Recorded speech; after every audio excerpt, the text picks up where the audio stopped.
ఏంటి అంటే అష్టదళములు 8 దళములు కలిగినటువంటి ఆ తామర పువ్వుకి ఎంత విచిత్రమైనటువంటి రాసి పెట్టడం. మన యొక్క సంసార సుఖాల నుండి కానీ, పుట్టడం చనిపోవడం దగ్గర నుండి కానీ అన్నిటిలోనూ కూడా ఉత్తమమైంది ఏది అంటే భగవంతుడి దగ్గర ఉన్నది ఏదిరా అంటే కామర్పువ్వు.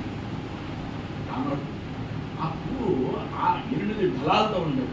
అమ్మవారికి, మహావిష్ణువుకి, ఆవిడ అన్ని పూజల్లోనూ కూడా ఎక్కువగా కనిపించేది 8 దళాలు.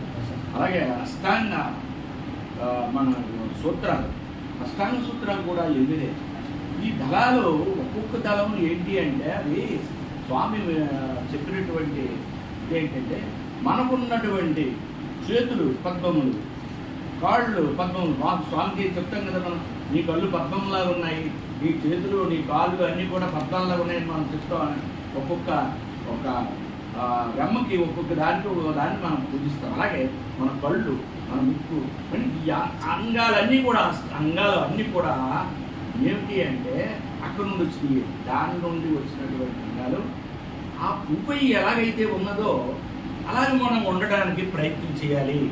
మానవుడు అనేవాడు ఎలాగ ఉండాలి, ఎలాగ తప్పించుకోవాలి. ఈ ప్రపంచంలో మనం ఊపిలో నుండి వచ్చాము, మట్టిలో బురదలో నుండి వచ్చాము. బురదలో పుట్టినటువంటి పువ్వు, నాటినటువంటి పువ్వు నీటిలో తేలి మీదకుంటుంది. కానీ బురదలో పుట్టింది కానీ బురద దానికి అంటదు. నీటిలో పుట్టింది నీటిలో నిలబడుతుంది కానీ నీటితోటి కూడా ఆవిడకి సంయోగం ఉన్నదే తప్ప ఏమాత్రం ఇలా చిరుకు పడినా కూడా కింద పారిపోతుంది, మట్టి అలా పడినా కూడా అంటుకొనే ఉండదు. అలాగే మనిషి ఉండాలంట. చూడండి ఎంత చక్కని కంపారిజన్ చూడండి.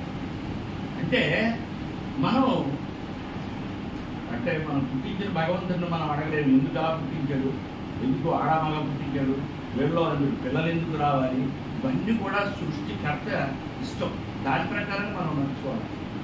అది నీకు ఏది ఇచ్చాడో దాన్ని తీసుకొని ఆనందం పొందాలి.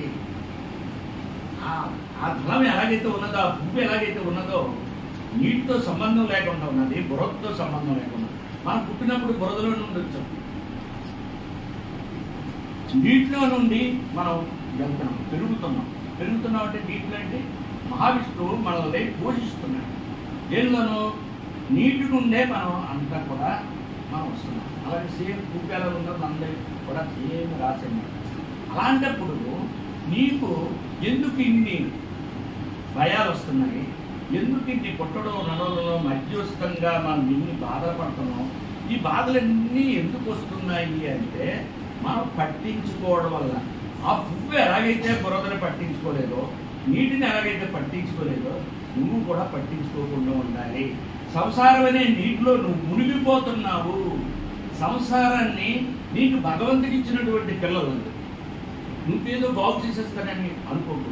ఈ ప్రపంచాన్ని అంతటి ఇంకోటి నేను చెప్పినట్టు వినాలి, నేను చెబితేనే అన్నీ జరగాలి అని ఇప్పుడు అనుకోకూడదు. కారణం ఏంటంటే మనకి నవగ్రహాలు ఉన్నాయి.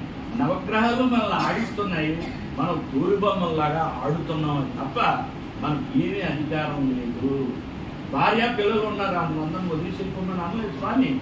చెప్పారు ఏంటంటే అంటి అంటున్నట్టు ఉండాలి. భార్య స్థానం ఇవ్వాలి. మన వీళ్ళు ఉన్నాం, సమాజంలో ఉన్నాం, సమాజానికి గౌరవం ఇవ్వాలి, తల్లిదండ్రులకు గౌరవం ఇవ్వాలి. అన్నీ చేసుకొని కూడా నీకు బురద అంటుకోలేదో, నీరు అంటుకోలేదో, ఎలాగైతే ఉన్నాం అలాగే ఉన్నాం.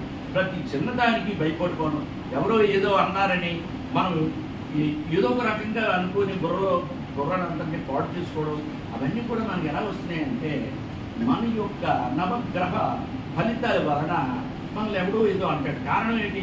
నేను ఎవరినో ఏదో అని ఉంటాను, నన్ను నువ్వు అన్నావు అని మనం అనుకుంటే ఏది లేదు. నన్ను ఒకసారి నువ్వు అన్నావు, జ్ఞాపకుంచుకో, నన్ను అన్నావు, నువ్వు పడవలసిందే.